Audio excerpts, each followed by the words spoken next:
Hi guys, this is me again, Eloise Alamberte, ang inyong sales consultant from Mitsubishi Abad Santos. So, andito tayo ngayon sa aming showroom. Ipapakita ko sa inyo ang aming L300 with everybody dual aircon. So, kung interesado ka sa unit na to, para sa iyo ang video na to.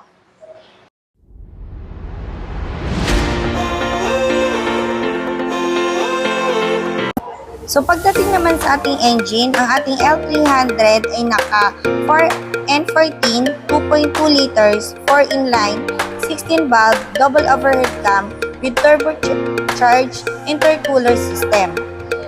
Naka 40% more torque and power for more payloads and cooling power. So, ayun guys, para naman sa ating engine. So, makikita nyo ang engine ng ating L300. So, dito siya sa ilalim. Kailangan nyo itambol yung ating mga chairs. And the other tools, dito nyo rin siya makikita. So, ayun guys. So, dito tayo sa loob ng ating model unit. So, napakita ko sa inyo kung ano yung nasa loob na anong makikita natin dito sa loob. So, una itong steering wheel. There's 2-spoke polypropylene and meter cluster. Ito naman yung ating aircon controls and the multimedia with auxiliary and USB port. And ito naman yung kanyang manibela and handbrake. Sa atin naman suspension sa harapan, ang ating gamit dito ay ang independent wishbone and coil spring. So, sa ating likod naman, ang gamit natin dito ay ang semi-elliptic lift spring. Sa ating wheels and tires naman, ang pagdating sa tires, ang kanyang sukat ay 185 R 14C to 8PR. And ang ating wheels naman ay 14x5 steel rims. Pagdating naman sa ating cab height, kung mapapansin nyo, tinaas na siya to 100mm for better driver visibility. So, ayun guys, nandito naman tayo sa body ng ating L300. So, ang kasya po dito ang 14 ka-tao.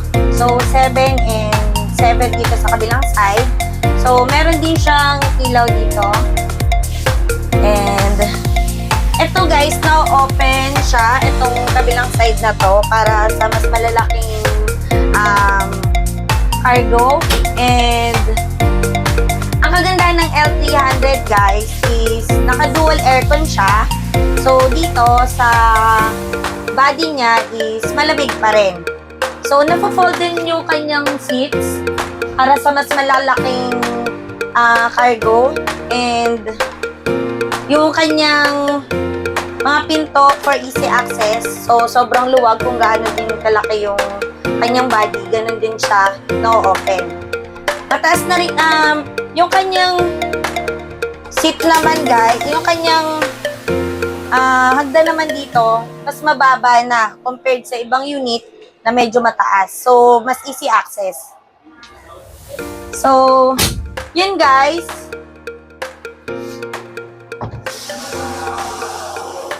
Hi guys! So ayun na nga guys, salamat sa iyong panunood. So sa maraming panahon at dekadang nagdaan, marami ng negosyante ang natulungan ng ating L300. So kung isa ka sa mga negosyante, so message mo na ako para matulungan kitang maiuwi ang sasakyan na to. Thank you!